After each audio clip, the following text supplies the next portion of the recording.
பாட்டாளி மக்கள் கட்சி என்பது மருத்துவர் ஐயா அவர்களால் உருவாக்கப்பட்ட ஒரு கட்சி. அதனுடைய நிறுவனர் மருத்துவர் ஐயா தான். அவர் பேச போறாரு.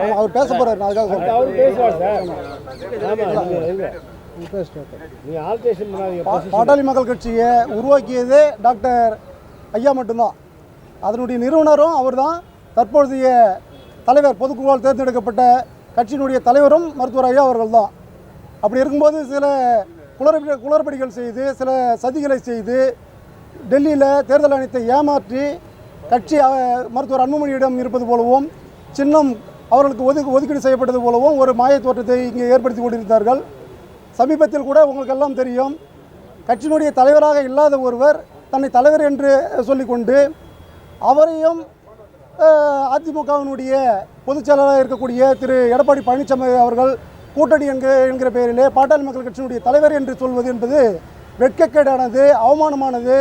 ஒரு இத்தனை ஆண்டு காலமாக ஒரு கட்சியை நடத்தி கொண்டு வரும் எடப்பாடி பழனிசாமி அவர்கள் இப்படி நடந்து கொள்வது எங்களுக்கு ஆச்சரியத்தையும் வருத்தத்தையும் தருகிறது. ஏனென்று சொன்னால், இன்றைய பொதுச் செயலாளர் திரு எடப்பாடி பழனிசாமி அவர்கள், ஆனால் தற்பொழுது சசிகலா அவர்கள் இந்த கட்சியினுடைய பொதுச் செயலாளர் நான் தான் என்று சொன்னால் அதை எடப்பாடி பழனிசாமி அவர்கள் ஏற்றுக்கொள்வாரா என்பதுதான் எங்களுடைய கேள்வி. அந்த வகையில் இன்று தொடர்ந்து மீடியாக்களில் நீங்களும் கூட நண்பர்கள், ஊடகத்துறை நண்பர்கள் நிறைய இடங்களில் நாங்கள் பார்க்குறோம். அந்த செய்தியை போடும் பொழுது பாட்டாளி மக்கள் கட்சியினுடைய தலைவர் டாக்டர் அன்புமணி ராமதாஸ் என்று நீங்கள் சொல்வதை நாங்கள் அறிகிறோம். அது நிச்சயம் மாற்றிக்கணும். நாங்கள் பலமுறை உங்ககிட்ட சொல்லியிருக்கிறோம். தேர்தல் ஆணையம் அப்படி பாட்டாளி மக்கள் கட்சியுடைய தலைவர் டாக்டர் அன்புமணி ராமதாஸ் தான் என்று எந்த இடத்துலையுமே சொல்லவில்லை. தேர்தல் ஆணையத்துடைய வழக்கறிஞராக இருக்கக்கூடியவர்களும் டெல்லி உயர்நீதிமன்றத்தில் அந்த வழக்கு நடத்தியவர் அருகில் இருக்கார். முன்னாள் நீதிபதி அவர்கள் அருகில் இருக்கின்றார். அங்கேயும் அவர்கள் போட்ட அஃபிடேவிட்லேயும் சரி, அவங்க பண்ண ஆர்குமெண்ட்லேயும் சரி, நாங்கள் அன்புமணியே தலைவர் என்று சொல்லவில்லை அப்படி என்பதை ஆணித்தரமாக அவங்க சொல்லியிருக்காங்க. நாங்கள் கொடுத்த லெட்டரே இறுதியாக கிடையாது. இது எங்ககிட்ட வந்த தகவல் படி நாங்கள் கொடுத்துருக்குறோம், அவ்வளோதான். அதனால் நீங்கள் இதையே முடிவாக எடுத்துக்கூடாதுன்றத தேர்தல் ஆணையத்தினுடைய வழக்கறிஞர் டெல்லி உயர்நீதிமன்றத்தில் தெளிவாக சொல்லியிருக்காங்க. உத்தரவுகள் இருக்குது, நீங்களும் படிச்சிருப்பீங்க. இந்த சூழ்நிலை இன்னமும் நான் தான் தலைவர் சொல்கிறது, இந்த சின்னத்தம்பி படத்தில் ஒரு கேரக்டர் இருக்கும், ஒரு மஞ்சக்கயிறு தூக்கிட்டு எனக்கு கல்யாணம்னு ஒரு பைத்தியம் ஓடும். அந்த மாதிரி இருக்குது, வேடிக்கையாக இருக்குது. இந்த மாதிரி செயலை இனியும் மருத்துவர் அன்புமணி ராமதாஸோ அவருடைய ஆதரவாளர்களோ, அதிலும் குறிப்பாக சட்டப்புலி திரு பச்சோந்தி கே பாலு அவர்களோ இந்த மாதிரி எதையும் திரிக்காதீங்கன்னு நான் அந்த நேரத்தில் கேட்டுக்கிறேன். இப்போ இன்றைக்கி இது சம்மந்தமாக தான் நாங்கள் வழக்கு தாக்கல் செஞ்சுருக்கோம். நாங்கள் 3 வழக்கு பதிவு பண்ணியிருக்கிறோம். ஹைகோர்ட்டில் நாங்கள் சிஎஸ், அதாவது சிவில் சூட்டு ஃபைல் பண்ணியிருக்கிறோம். அதில் ஐயாவை தலைவராக டிக்ளரேஷன் பண்ணணும்னு சொல்லி நம்ம கேட்டிருக்கிறோம். அதே போல் ஹைகோர்ட்டில் ரிட்டு ஒன்று போட்டிருக்கிறோம். அதில் ஏற்கனவே தேர்தல் ஆணையம் மாம்பழம் சின்னம் பாட்டாளி மக்கள் கட்சிக்கு ஒதுக்கீடு செய்யப்பட்டிருப்பதாக ஒரு கடிதத்தை திலக் ஸ்ட்ரீட்டுக்கு அனுப்பிச்சாங்க. அந்த திலக் ஸ்ட்ரீட்டுடைய முகவரி என்பது டாக்டர் அன்புமணி ராமதாஸ் அவர்கள் வாழ்ந்த வீடு. அந்த தேர்தல் ஆணையம் கொடுத்த கடிதம் டாக்டர் அன்புமணி ராமதாஸ் பாட்டாளி மக்கள் கட்சின்லாம் கொடுக்கல. தி பிரசிடென்ட் பாட்டாளி மக்கள் கட்சின்னு போட்டு மாம்பழ சின்னம் பாட்டாளி மக்கள் கட்சிக்கு ஒதுக்கீடு செய்யப்பட்டிருக்கிறதுன்னு ஒரு கடிதம் கொடுத்தாங்க. அந்த கடிதம் தவறான முகவரிக்கு போயிருக்கிறது. எங்களுடைய முகவரி தைலாபுரம் தோட்டம், தேனம்பட்டை, இது 2 தான் எங்களுடைய முகவரி. அதனால் அந்த கடிதத்தை எங்களுக்கு இந்த இடத்துக்கு அனுப்புங்கன்னு சொல்லி அதில் நாங்கள் ஒரு டைரக்ஷன் கேட்குறோம். அதே போல் சிட்டி சிவில் கோர்ட்டில் ஒரு வழக்கு நாங்கள் சூட்டு ஃபைல் பண்ணுறோம். அது பொதுச் செயலர் முரளி சங்கர் பெயரில் நாங்கள் பதிவு செஞ்சுருக்கோம்.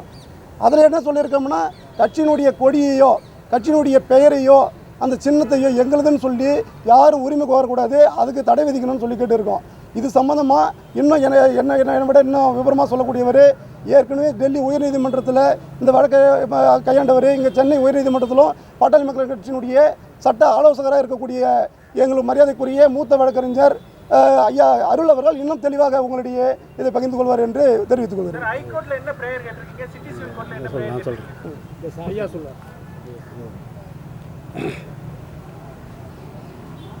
அனைத்து ஊடக நண்பர்களுக்கும் மாலை வணக்கம்.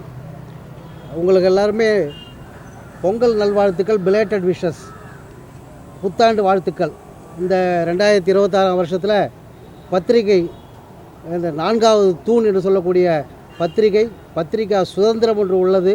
நாட்டில் இருக்கக்கூடிய டெமோக்ராட்டிக் செட்டப்பை மாற்றக்கூடிய சக்தி வாய்ந்த மிக உன்னதமான ஆயுதத்திற்காக நாட்டினுடைய எல்லையிலே பணியாற்றக்கூடிய இராணுவ வீரர்களை விட மிக சிரத்தை எடுத்து நாட்டு மக்களுக்காக அல்லும் பகலும் உழைக்கக்கூடியவர்கள் பத்திரிகை நண்பர்கள்.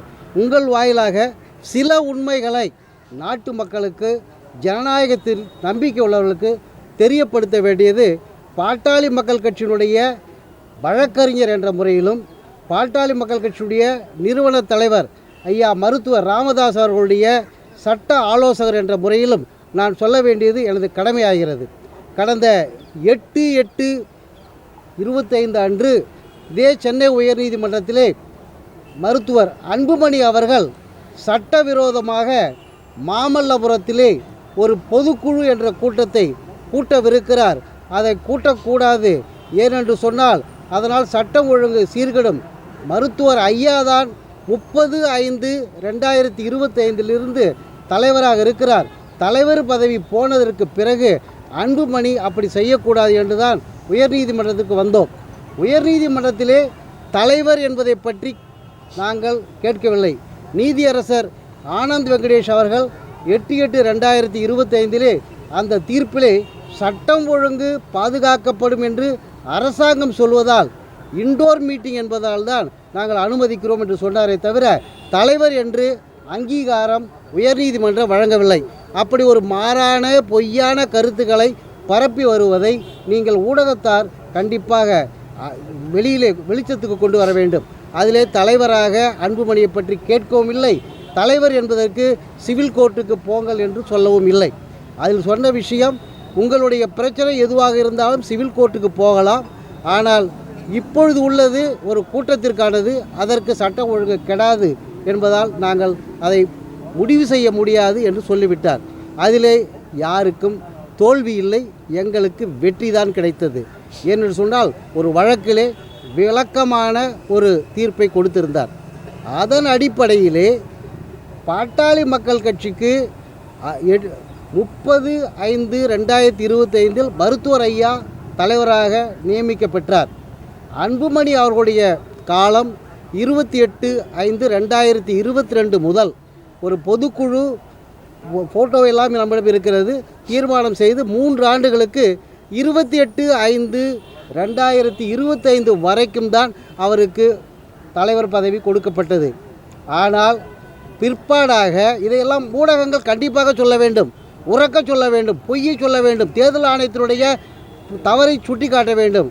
பொய்யாக 31/8/2023 அன்று பொய்யான ஒரு தகவலை பொதுக்குழுவே நடக்காத போது, அவருக்கு 3 ஆண்டு காலம் பதவி இருக்கும்போது, கிட்டத்தட்ட ஓராண்டு காலம் முடிந்த நிலையிலே உள்நோக்கத்தோடு தன்னுடைய தகப்பனாரையும் கட்சிக்காரர்களையும் ஏமாற்ற வேண்டும் என்ற எண்ணத்தோடு பொதுக்குழுவை நடத்தியதாக அவராகவே தன்னுடைய கையெழுத்தை மட்டும் போட்டு பொய்யாக ஒரு போலி ஆவணத்தை தயாரித்து தேர்தல் ஆணையத்திற்கு அனுப்பி, அது 1/9/2023 தேர்தல் ஆணையத்துக்கு வந்தது. தேர்தல் ஆணையமும் அந்த ஆவணத்தை வைத்துக்கொண்டு எந்த பிரச்சனையும் இல்லாமல் இருக்கும்போது செய்வதைப் போல 4/12/2023 அன்று அந்த ஆவணத்தை ஏற்றுக்கொண்டதாகவும், அதன் அடிப்படையிலே 23 26 வரை அன்புமணி தலைவர் என்ற ஒரு கருத்தையும் கூறியது. ஆனால் தேர்தல் ஆணையம் 4/12/2023 கள்ளத்தனமாக அன்புமணி கொடுத்த ஆவணத்தை பெற்று போலியான ஒரு உத்தரவை போட்டபோது கூட அதிலே ஒரு கண்டிஷன் இருக்கிறது. அதில் இருக்கக்கூடிய 2 பகுதியிலே இப்படிப்பட்ட ஒரு பொறுப்பு 3 ஆண்டு காலத்தில் கொடுக்கப்பட்டுள்ளதில் யாரையாகிலும் திரும்பவும் நியமித்தாலோ, அல்லது யாராயிலும் நான் தான் தலைவர் என்று வந்தாலோ, அல்லது நீதிமன்றத்தில் வழக்கு தொடுத்தாலோ, அந்த நிமிடமே இந்த பதவி அன்புமணிக்கு இல்லா போய்விடும், அன்புமணி டீமுக்கு அது இல்லை என்று முடிவாக சொன்னார்கள். இப்படி சொன்னதற்கு பிறகு அந்த 4/12/2023 உத்தரவை மருத்துவர் ஐயா அவர்கள் பல காலம் 6 மாத காலம் போராடி கேட்டும் கூட தேர்தல் ஆணையம் தவறு செய்துவிட்டதால் வெளியே கொடுக்கவில்லை. தேர்தல் ஆணையத்தை எதிர்த்து நான் 4/12/2025 டெல்லி உயர்நீதிமன்றத்திலே வழக்கு தாக்கல் செய்த போது அந்த 4/12/2023 தேதியிட்ட ஆவணம் தேர்தல் ஆணையத்துடைய வழக்கறிஞர் வாயிலாக நீதிமன்றத்துக்கு வந்தது. அதில் இருப்பதை பார்த்ததுமே நீதி அரசி அதை பார்த்து அவருடைய பதவி அற்று போய்விட்டது, அன்புமணி பதவியில் இருக்க இயலாது, ஏனென்று சொன்னால் தலைவர் என்ற வேறு ஒருவர் வந்துவிட்டால், வழக்கு தாக்கல் செய்துவிட்டால் அன்புமணியினுடைய டேர்ம் முடிந்து விட்டது, இனி அவர் கோர முடியாது என்று சொன்னது. அதையே பல்ட்டி அடித்த தேர்தல் ஆணையம், ஆம் நாங்கள் அன்புமணியை தலைவராக அங்கீகரிக்கவில்லை, அன்ரிகக்னைஸ்ட் பார்ட்டி பொலிட்டிக்கல் பார்ட்டி என்ற பாட்டாளி மக்கள் கட்சிக்கு அங்கீகாரம் இல்லாத பட்சத்திலே அதனுடைய தர்க்கத்தை தீர்க்கக்கூடிய உரிமை எங்களுக்கு கிடையாது. அதன் அடிப்படையிலே அன்புமணி பாட்டாளி மக்கள் கட்சியுடைய தலைவரே அல்ல, அவர் தலைவர் என்று சொல்லக்கூடியதை தீர்மானிக்கக்கூடிய உரிமையும் எங்களுக்கு இல்லை. அவர் தலைவர் என்று சொன்னால் அவர் தனியாக வழக்கு போட்டுக்கொள்ள வேண்டும் என்று அவருக்கு சொல்லிவிட்டார்கள். நாங்கள் தலைவர் என்று கிளைம் செய்ததால் 27/11/2025 தேர்தல் ஆணையம் ஒரு கடிதத்தை கொடுத்து நீங்கள் தலைவர் என்று சொல்கிறீர்கள், 30/5/2025 தலைவர் சொல்கிறீர்கள், ஆனால் அவர் தர்க்கம் எழுப்புகிறார், நீங்கள் தலைவராக இருப்பதாக சொன்னால் உங்களுடைய கட்சியினுடைய உட்கட்சி விவகாரத்திலே கமிட்டி அமைத்து அதில் உங்களை தேர்வு செய்ய வேண்டும் என்று சொன்னார்கள்.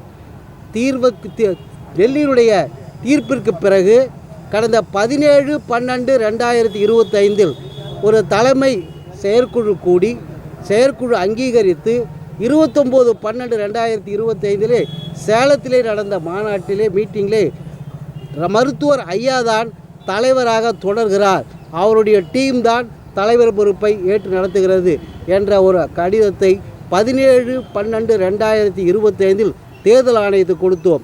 30 நாட்களுக்கு முன்பாக கொடுத்து தேர்தல் ஆணையம் அதை பதிவு செய்து கொண்டது. அந்த வகையிலே தேர்தல் ஆணையத்தினுடைய உத்தரவுக்கு இணங்க, அறிவுறுத்தலுக்கு இணங்க மருத்துவர் ஐயா தான் பாட்டாளி மக்கள் கட்சியின் தலைவராக இருக்கிறார். பொய்யே பேசி கொண்டிருக்கக்கூடிய அன்புமணி தரப்பு இந்த உண்மையான ஒரு நிலவரத்தை மக்களுக்கு சொல்லாமல் தாங்கள்தான் கட்சி என்று, தங்களைத்தான் அங்கீகாரம் செய்தார்கள் என்று, தங்களுக்கு தான் சின்னம் இருக்குது என்று பொய்யாக சொல்லி வந்ததை தடுப்பதற்காக இன்னும் ஒருபடி சென்று இன்று சென்னை உயர்நீதிமன்றத்திலே ஒரிஜினல் சைடிலே சிஎஸ் சிவில் வழக்கு தாக்கல் செய்துள்ளோம். அது மட்டுமல்லாமல் சென்னை உயர்நீதிமன்றத்திலே மாம்பழ சின்னம் பாட்டாளி மக்கள் கட்சிக்கு கொடுக்கப்பட்டுள்ளதை மருத்துவர் ஐயா தலைவராக இருப்பதால் அவருடைய விலாசத்துக்கு அனுப்ப வேண்டும் என்று சொல்லியும் வழக்கு தாக்கல் செய்துள்ளோம்.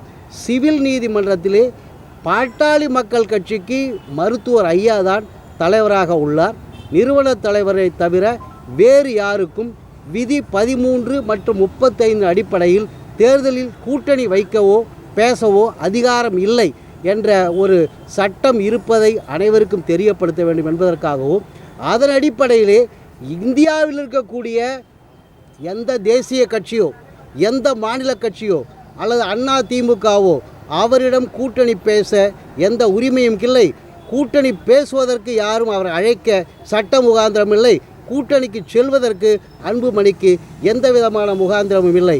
அன்புமணி ஒரு தனி மனிதர், அவர் கட்சியை பெயரை உபயோகப்படுத்தக்கூடாது. கட்சி என்பது பாட்டாளி மக்கள் கட்சி என்பது மருத்துவர் ஐயாவிடம்தான் உள்ளது, அவர்தான் தேர்ந்தெடுக்கப்பட்ட தலைவர், அங்கீகரிக்கப்பட்ட தலைவர். இந்த சூழலிலே அவரிடம் தேர்தல் கூட்டணி யார் வைத்தாலும் தேர்தல் கூட்டணி வைப்பவர்கள் மீது தேர்தல் ஆணையத்தில் புகார் கொடுப்போம் என்று சொல்லி புகாரையும் கொடுத்துள்ளோம். அது அல்லாமல் நாங்கள் இப்பொழுது தேர்தல் ஆணையத்தினுடைய உத்தரவு இல்லாமல் ஒரு பொய்யான கட்சியை தான் வைத்திருப்பதாக சொல்லி ஏமாற்றி கட்சியிடம் கூட்டணி வைத்துள்ள அன்புமணி மீது சிவில் மற்றும் கிரிமினல் வழக்கு தாக்கல் செய்ய சொல்லியும் புகார் கொடுத்துள்ளோம்.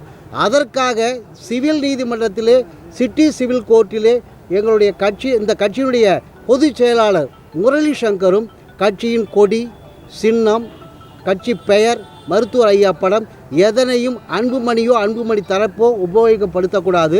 தேர்தல் நேரத்திலே தேசிய கட்சி ஆனாலும் சரி அல்லது மாநில கட்சி ஆனாலும் சரி எந்த கட்சியும் பாட்டாளி மக்கள் கட்சியுடன் கூட்டணி என்று சொல்லி எந்த கூட்டணி ஏற்படுத்தவும் கூடாது. அப்படி ஏற்படுத்தினால் 1872 வருடத்திய ஒப்பந்த சட்டம் கான்ட்ராக்ட் ஆக்ட் பிரிவு 23 படி அவர்கள் குற்றம் செய்வதற்கு தூண்டியவர்கள் ஆவார்கள். அப்படியானால் இந்த நடைமுறையிலே அதிமுகவில் உள்ள மாண்புமிகு முன்னாள் முதல்வர் இந்நாள் எதிர்க்கட்சி தலைவர் பழனிசாமி அவர்கள் தன்னுடைய மிகுந்த அனுபவம் இருந்தும் கூட இப்பொழுது எந்த அழுத்தத்திற்காக ஆட்பட்டு கூட்டணி அமைத்தார் என்று எங்களுக்கு தெரியவில்லை. அப்படி இருக்கும் பட்சத்திலே அதிமுகவுடைய பொதுச் செயலாளர் அன்புமணியுடன் ஏற்படுத்திய கூட்டணி சட்ட விரோதம் என்பதற்காக வழக்கு தாக்கல் செய்துள்ளோம். அந்த வழக்கு சிட்டி சிவில் கோர்ட்டிலே உள்ளது.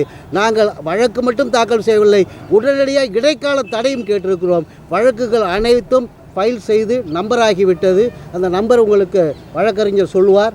அந்த கோப்புக்கு வந்ததும் அந்த வழக்கினுடைய விவரங்கள் அனைத்தையும் அதில் உள்ள உத்தரவுகள் அனைத்தையும் உங்களுக்கு மீண்டும் ஒரு முறை நான் சொல்றதுக்கு கடமைப்பட்டிருக்கிறேன். உங்களுக்கு ஏதாவது கேள்வி இருந்தால் கேட்கலாம்.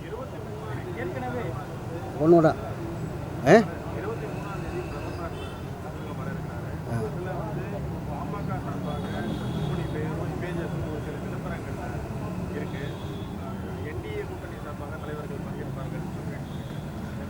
நான் இப்போ சொன்ன நல்ல அருமையான கேள்வி. பாட்டாளி மக்கள் கட்சி என்பது இந்த நாட்டிலே ஒரே ஒருவரை தலைவரை கொண்டுள்ளது. இந்த நிமிஷத்திலே டாக்டர் ராமதாஸ் தான் தலைவர், அன்புமணி தலைவர் அல்ல. அவரிடம் பாரத பிரதமரே உட்கார்ந்து கூட்டணி பேசினாலும் தவறு தவறு தவறு. அதற்கை தேர்தல் ஆணையத்திலே நாங்கள் சுட்டிக்காட்டி அப்படி ஒரு கள்ளத்தனமாக கட்சியை திருடக்கூடிய நடவடிக்கை எடுக்கும் அன்புமணியோடு சேர்ந்து பிளாட்ஃபார்ம் ஷேர் செய்தால் அது தவறு என்போம். நாங்கள் பிரதமருக்கும் பழனிசாமிக்கும் இப்பொழுது கடிதத்தை அனுப்பவிருக்கிறோம். இப்படிப்பட்ட கட்சிக்கு நீங்கள் கூட்டணி பேச வேண்டுமென்றால் டாக்டர் ராமதாஸை தான் கூட்டிருக்க வேண்டும். ராமதாஸ் அல்லாமல் அன்புமணியை கூட்டது சட்டவிரோதம், தேர்தல் ஆணையத்தினுடைய உத்தரவுக்கு மாறானது. எனவே எந்த தலைவரும், பாரத பிரதமர் மட்டுமல்ல எந்த தலைவருமே அவரை கூப்பிட்டு ஸ்டேஜில் வைத்து கட்சிக்கின் கூட்டணிக்கு தலைவர் என்று சொன்னால் அது சட்டவிரோதம் என்பதை எந்த நீதிமன்றத்திற்கும் போய் போராட தயாராக இருக்கிறார் மருத்துவர் ஐயா என்பதை சொல்லிக் கொள்கிறேன்.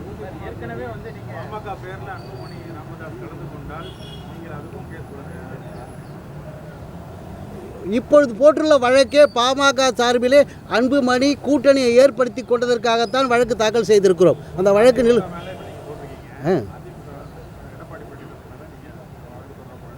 அன்புமணி மேலே போட்டு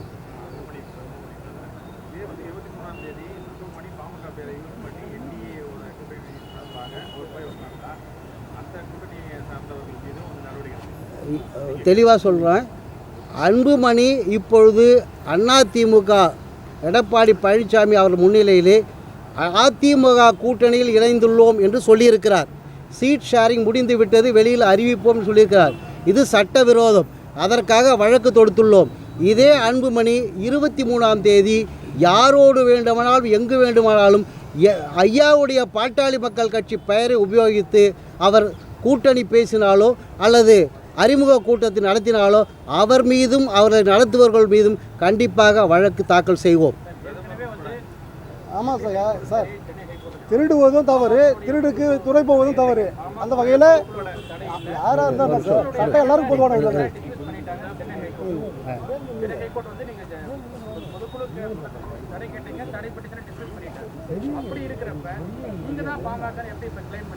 இல்லை லேட்டாக வந்துட்டீங்களா?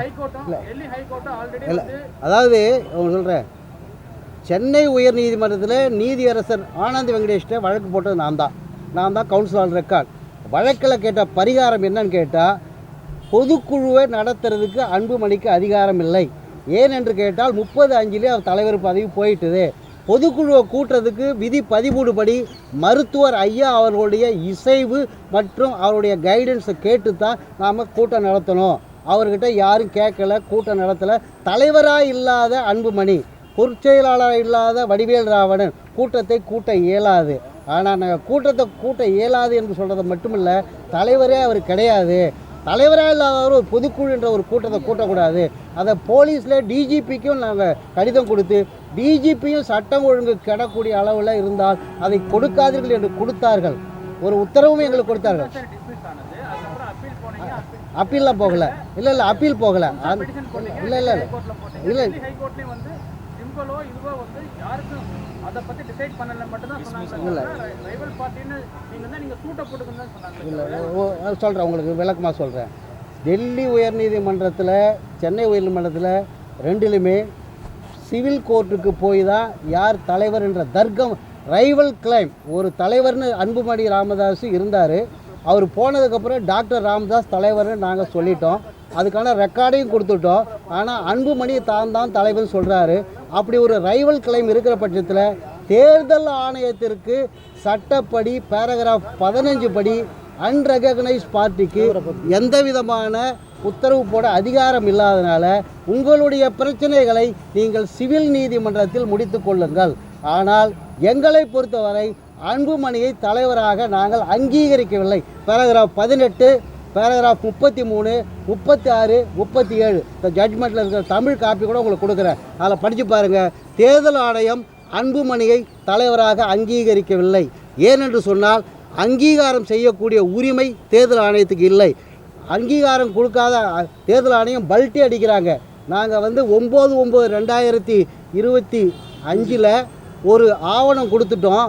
அந்த ஆவணத்தில் திருட்டுத்தனமாக வாங்கின 2026 வரைக்கும் வாங்கின பதவி காலம் இருக்கிற வரைக்குமே கூட இருக்கலாம், ஜூன் வரைக்கும். ஆனால் ஒரு 36 நாளுக்காக ஒரு மனுவை கொடுத்து எங்ககிட்ட நீட்டிக்க சொல்லி கேட்டாங்க. நாங்களும் தெரியாமல் நீட்டிச்சு கொடுத்துட்டோம். அது தவறுன்னு நாங்கள் உணர்ந்துக்கிறோம். ஏன்னு கேட்டால் எங்களுக்கு அதிகாரம் இல்லை. 3 வருஷம் வாங்கினவர் 36 நாளைக்கு வாங்கினதுக்கு காரணம் எங்களுக்கு பிற்பாடு தான் தெரிஞ்சது. அவர் தவறு செஞ்சு ஒரு ஆர்டரை வாங்கினார். அதை மறைக்கிறதுக்காக இன்னொரு 36 நாளைக்கு ஒன்று வாங்கினார். அதனால் எந்த ஆவணமுமே சட்டத்தின்படி செல்லாது, ரெக்கார்டு பர்பஸுக்கு வாங்கணும்.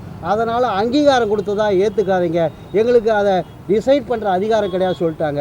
அதன் அடிப்படையில் தேர்தல் ஆணையத்தினுடைய கூற்றுக்கு இணங்க நாங்கள் தேர்தல் ஆணையம் சொன்னது மாதிரியே 17/12/2025 திருப்பியும் சட்டப்படியான பொதுக்குழுவை கூட்டி ஐயா அவர்களை தலைவராக தேர்ந்தெடுத்து 18/12/2025 தேர்தல் ஆணையம் அழைப்பு. அன்றைக்கி 31 நாள் ஆகுது. இது வரைக்கும் தேர்தல் ஆணையம் டாக்டர் ஐயா தலைவர் அல்ல, உங்கள் கடிதம் திருப்பப்படின்னு சொல்லலை. அதனால் 30 நாள் ஆனதுனால தான் இன்றைக்கி நாங்கள் தேர்தல் ஆணையத்தை எதிர்த்து, அன்புமணியை எதிர்த்து 2 சிவில் வழக்கும் ஒரு ரிட் பெட்டிஷன் தாக்கல் பண்ணியிருக்கோம். இன்னும் 2 வழக்கு டெல்லி உயர் நீதிமன்றத்திலையும் யாராகிலும் கோர்ட் உத்தரவை மதிக்காமல் கூட்டணி வச்சாங்கன்னா அவங்க மேலே டெல்லி உயர் நீதிமன்றத்திலும் தாக்கல் செய்வதற்கு தயாராக இருக்கிறோம். ஏற்கனவே லீகல் நோட்டீஸ் கொடுத்துருந்தீங்க, யார் பெயரை பயன்படுத்தினாலும் நடவடிக்கை எடுக்கப்படும். ஆமாம். ஏன் கண்டெம்ட் போகல, இல்லை கண்டெம்ட் நடவடிக்கை எடுக்கல, இல்லை நீதிமன்ற உத்தரவை மீறிதாங்க? கண்டெம்ட் நோட்டீஸ் கொடுத்து கால அவகாசம் கொடுத்துருக்குறோம். அந்த கால அவகாசம் முடிஞ்சதும் கண்டிப்பாக நீதிமன்ற அவமதிப்பு வழக்கு எடுக்கப்படும். யாராக இருந்தாலும் எடுக்கப்படும்.